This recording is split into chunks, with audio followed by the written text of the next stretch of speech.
Il y a une vision, puis il y a un chemin. Et ce chemin, en fait, c'est pas le même pour tout le monde. Et quand on a trouvé ici, la galère a commencé, quoi. Au début, il y en a qui croyaient que c'était une secte. Donc là, c'est le pigeonnier. On sait pas faciliter les choses dans notre collectif. Oh, il lui a donné, il est tout seul. Et il y a des enfants d'ailleurs ici. Non, c'est interdit. Tout le monde s'est fait stériliser.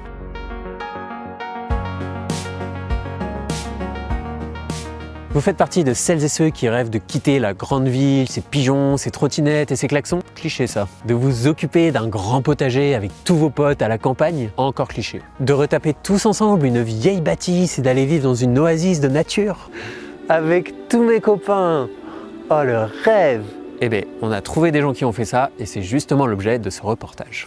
Ils sont 17, ils ont entre 25 et 35 ans. Ils habitaient dans une coloc écolo en banlieue parisienne et ils l'ont quitté pour investir ensemble un énorme moulin qui réjouirait Stéphane Bern. Leur idée? Créer un lieu de résilience dans un petit village en plein cœur du Loir-et-Cher et des grandes cultures de la Beauce, et quand même à portée de train de Paris, pour celles et ceux qui s'y rendent encore pour le travail. Quant à nous, nous c'est moins sexy. On est deux, on vit dans un van de 6 mètres carrés, et à terme on aimerait bien voir un peu plus grand. Nous sommes donc allés les voir pour leur poser plein de questions.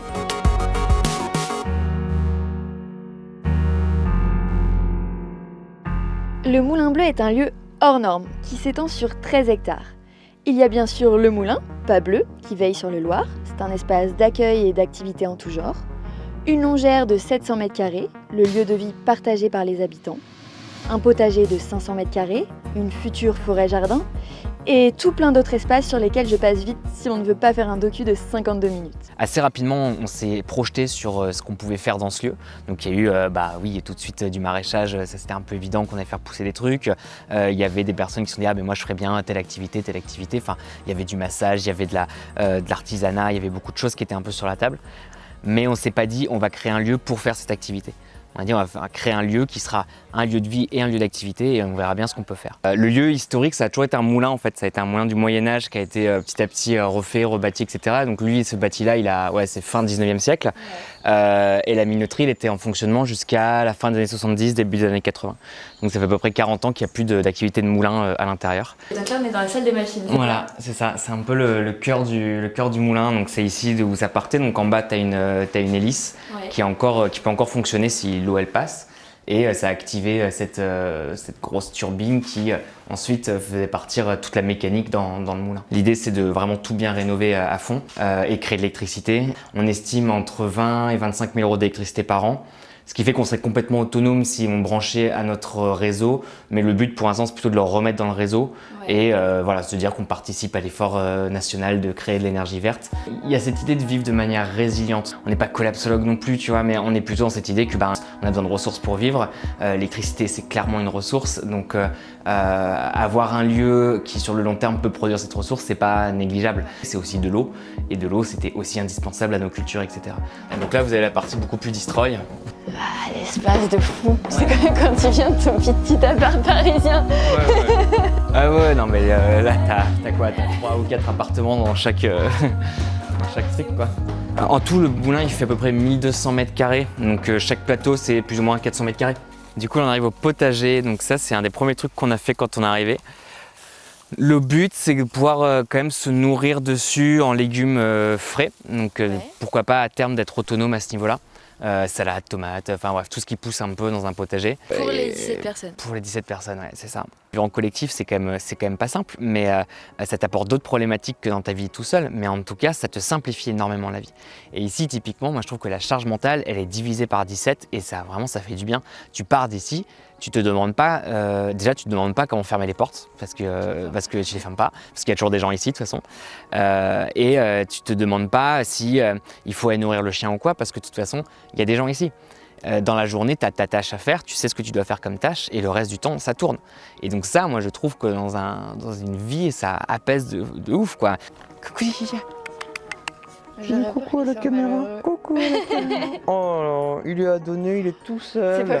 Ici, on est dans la forêt-jardin, donc c'est une forêt nourricière. À terme, ici, ces arbres-là ont grandi, donc ça fera un espace boisé dans lequel on pourra aller chercher des fruits et on fait pousser des choses en même temps, quoi. Regarde là, tu vois, celui-là, il commence à donner déjà. T'as 3 pommes. Il est haut comme 3 pommes. Remarque qu'elles ont pas l'air si dégueu que ça, ces pommes. Est-ce que tu peux un peu nous dire comment vous appréhendez cette question de l'argent, puisque en fait on a un peu envie de mettre ce sujet sur la table. L'argent, on a anticipé très tôt le fait que ça allait potentiellement être un sujet de discussion, voire de tension. Donc très vite on s'est dit il faut qu'on pose un modèle économique et un modèle de contribution. On ne voulait pas que l'argent soit un frein pour s'engager dans ce projet, notamment parce qu'en fait le collectif qu'on était au départ était représentatif entre guillemets de la société, c'est-à-dire il y avait des gens qui gagnaient beaucoup d'argent et d'autres qui étaient au RSA. Donc, une grosse masse au milieu qui gagnait un salaire moyen. Cette diversité, on s'est dit en fait on veut la garder et donc on s'est mis d'accord sur un modèle de part sociale égale, donc on a à terme toutes et tous la même part sociale. C'est une part que tu peux acquérir au fil des années, donc ça tu peux y contribuer sur 10 ans. Et ensuite il y a le modèle du quotidien, donc pour payer les charges, l'alimentation, les achats, les petits travaux, les choses comme ça. Ça on s'est mis d'accord sur le fait que ce serait une contribution au prorata des salaires et progressif. Donc c'est-à-dire que notre modèle il est basé sur un pourcentage de ton revenu et on ajoute un pourcentage supplémentaire par tranche de 100 € de ton revenu. On a pensé le truc en reste à vivre. Donc quelqu'un qui gagne, 3 000 € on va dire par mois, il va donner un pourcentage évidemment genre 2-3 fois plus élevé que la personne qui gagne que 1 000 €. Mais par contre en reste à vivre, peut-être qu'il lui reste 1 500, 2 000 €. Tu vois. Donc il peut peut-être mettre 1 000 € par mois, mais si te reste 2 000 € à vivre par... c'est bien, enfin je veux dire, tu vois, à un moment il faut aussi penser le truc en mode, c'est pas une question de pourcentage, c'est une question de valeur absolue. Si te reste 1000 balles à mettre de côté par mois pendant un an, enfin, t'es roi du pétrole quoi. Le roi du pétrole, les écolos en carton franchement. Bon, tout ça c'est cool, le groupe vit bien, le problème des thunes a été mis sur la table, mais il reste quand même la question à 1 million. Est-ce qu'ils se font jeter des cailloux par les chasseurs et les agriculteurs du coin? Bon, il y a quelques personnes qui ont signalé qu'il y avait une secte quand même qui s'était installée dans le village, faut le dire, mais bon, c'est à la marge quoi. L'aspect aller vivre ensemble quelque part, créer une oasis, c'était surtout interagir avec le territoire. On a eu un lien avec la mairie fort quoi, enfin je veux dire depuis le début, dès qu'on fait quelque chose on leur dit, on cache rien, enfin voilà, c'est très ouvert. Flours notamment, donc au potager, il est allé tout de suite parler aux agriculteurs, donc assez vite on a eu des échanges où on allait les aider pour faire un truc et eux ils venaient nous aider avec leur tracteur pour faire des trucs quoi. Donc ouais, je dirais travail avec les gens du coin, lien avec la mairie et rien caché surtout quoi. Enfin tu vois, les portes sont ouvertes, voilà, les gens rentrent, ils rentrent quoi. Enfin, Quand on parle de vie du village à Saint-Jean-Froid-de-Montel, on parle surtout du café, bar, snack, épicerie, un lieu 10 en 1 tenu par Sébastien. Comme on avait envie de prendre un café au comptoir, on en a profité pour le questionner sur l'intégration du Moulin Bleu que nous avait plutôt bien vendu Édouard. Tu parles pas toi. Tu veux manger le monsieur? Alors je m'appelle Sébastien Reynard, j'ai ouvert ce bar il y a maintenant presque 2 ans. Et quand mes grands-parents étaient jeunes, ici il y avait jusqu'à 4 voire 5 bars dans le village. On n'a pas vu Jacques aujourd'hui, c'est bizarre. J'ai eu envie de faire revivre ce lieu où je venais quand j'étais gamin quoi. J'ai des gens de 60 ans qui viennent jouer au billard avec des gamins de 19 ans. J'ai tous les gens du Moulin Bleu aussi qui viennent régulièrement, donc ça fait du monde, ça fait du business mine de rien, ça m'aide à vivre aussi. Et puis ils sont adorables, ils font tout pour m'aider. Par contre, on sait quand ils arrivent, on sait pas quand ils repartent, mais ouais, ils s'intègrent vraiment dans le village et toujours dans le respect. Ils sont pas arrivés en terrain conquis parce qu'ils sont nombreux. Attends, on va avoir un tracteur. Voilà. Dans le coin, c'est des chasseurs, c'est des pêcheurs, on est des carnassiers, on mange la viande. Ça pouvait faire peur d'avoir des gens qui arrivent comme ça, qui vivent pas comme les agriculteurs du coin.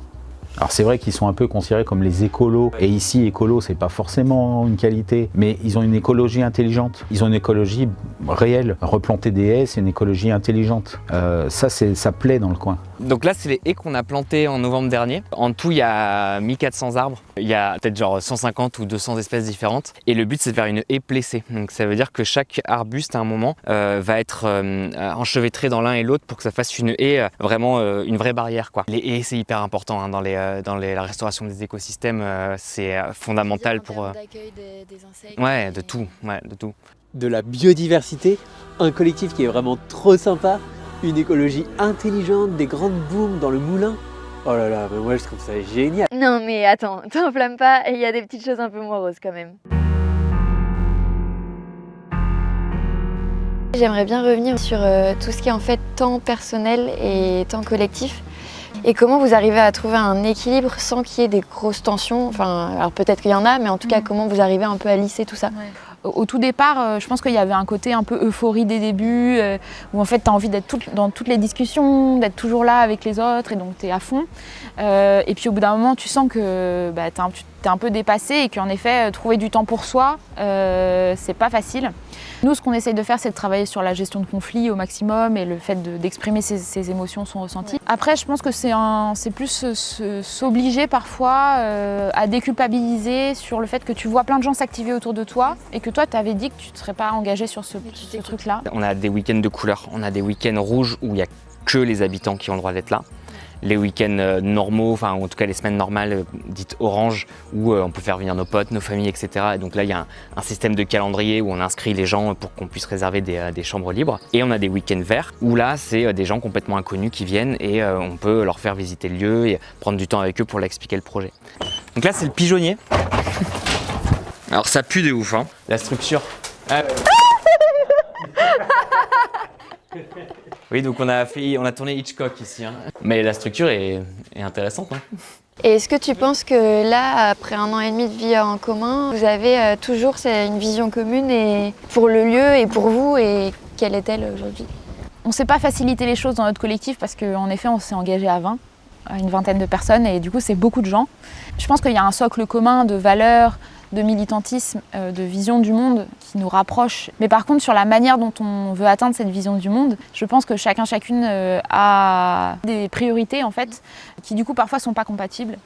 On est tous militants ou militantes de base, mais pas au même degré et surtout pas de la même manière et pas forcément non plus sur les mêmes sujets. Et c'est ce sur quoi principalement on se prend un peu le chou depuis 1 an et demi, alors que même le lieu fonctionne très bien par ailleurs. Et je pense que c'est ça l'aventure aussi de n'importe quel lieu collectif en fait. On ne peut pas s'attendre de toute façon à ce que ça se passe exactement comme on avait prévu.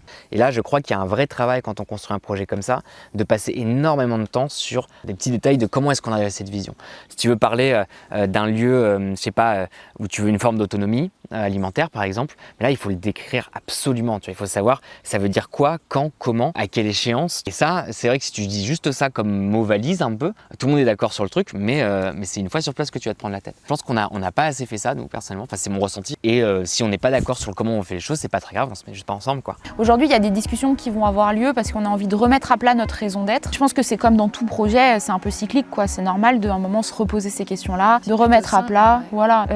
On n'est pas un collectif figé, et donc s'il y a des gens qui partent, c'est pas un échec du projet, c'est peut-être juste qu'à un moment ils ont plus envie de ça dans leur vie. Et finalement, tant qu'on continue d'avoir en tête notre objectif on sort ce lieu, c'est plus un bien spéculatif, c'est un lieu où on peut accueillir des personnes, se sentir bien et montrer que ça peut être inspirant de vivre dans un autre monde. C'est déjà très bien. Et toi, t'en penses quoi de tout ça? Moi, je pense que s'engager dans des modèles résilients, c'est nécessaire. Mais après, la vie collective, c'est quand même pas facile. Puis comment trouver le juste équilibre entre vie perso et vie à plusieurs, surtout quand on est 17? Puis est-ce que je me verrais vivre dans un petit bled au milieu du Loir-et-Cher? Ah ouais, t'es plutôt lucide en fait pour une licorne. Par rapport à toi, peut-être, ouais. En fait, on est reparti avec encore plein de questions, mais aussi plein de pistes. Il n'y a pas un exemple ou une alternative miracle au modèle qui fonce droit dans le mur, mais il y a toutes celles et ceux qui pensent d'autres mondes et qui se donnent les moyens de les expérimenter. Nous continuons notre périple à leur rencontre, le plus sereinement du monde. Putain de merde, elle me fait chier, elle. Rentre. Merde. Chier celle-là. Ah.